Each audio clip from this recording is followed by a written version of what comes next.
ഇക്കഴിഞ്ഞ മഹാകുംഭമേളയിലൂടെ ശ്രദ്ധേയയായി ബോളിവുഡ് സിനിമയിലേക്ക് വരെ അവസരം ലഭിച്ച വ്യക്തിയാണ് മൊണാലിസ. പ്രശസ്ത ബോളിവുഡ് സംവിധായകനായ സനോജ് മിശ്രയാണ് മൊണാലിസയ്ക്ക് സിനിമയിൽ അവസരം നൽകിയിരിക്കുന്നത്. ഇപ്പോഴിതാ സംവിധായകൻ പീഡനക്കേസിൽ അറസ്റ്റിലായിരിക്കുന്നുവെന്നുള്ള വിവരമാണ് പുറത്തെത്തുന്നത്. ഡൽഹിയിലാണ് ഇയാളുടെ അറസ്റ്റ് രേഖപ്പെടുത്തിയിരിക്കുന്നത്. നായികയാക്കാമെന്ന് വാഗ്ദാനം നൽകി യുവനടിയെ പീഡിപ്പിച്ചുവെന്നാണ് കേസ്.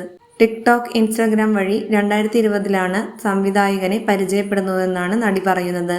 ഝാൻസിയിലായിരുന്നു ആ സമയം താമസിച്ചിരുന്നത്. ഇടയ്ക്ക് വല്ലപ്പോഴും മാത്രമാണ് സംസാരിച്ചിരുന്നത്.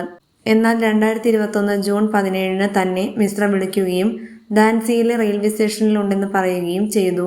നേരിൽ കാണണമെന്ന് പറഞ്ഞപ്പോൾ താൻ വിസമ്മതിച്ചു. തുടർന്ന് മിശ്ര ആത്മഹത്യ ഭീഷണി മുഴക്കുകയായിരുന്നു. ഇതിനെ തുടർന്ന് പേടിച്ച് പിറ്റേന്ന് കാണാമെന്ന് സമ്മതിച്ചു. തുടർന്ന് പിറ്റേന്ന് കണ്ടുമുട്ടുകയും മിശ്ര റിസോർട്ടിലേക്ക് കൂട്ടിക്കൊണ്ടുപോയി മയക്കുമരുന്ന് നൽകി പീഡിപ്പിക്കുകയുമായിരുന്നു എന്നാണ് നടി പരാതിയിൽ പറയുന്നത്. തന്റെ നഗ്ന വീഡിയോകൾ ചിത്രീകരിക്കുകയും ഇത് പുറത്തുവിടുമെന്ന് ഭീഷണിപ്പെടുത്തിയെന്നും തുടർന്ന് ഇത്തരത്തിൽ ഭീഷണിപ്പെടുത്തി വിവാഹ, സിനിമാ വാഗ്ദാനങ്ങളും നൽകി പലയിടങ്ങളിൽ വെച്ച് പീഡനത്തിനിരയാക്കിയെന്നും നടി പറയുന്നു.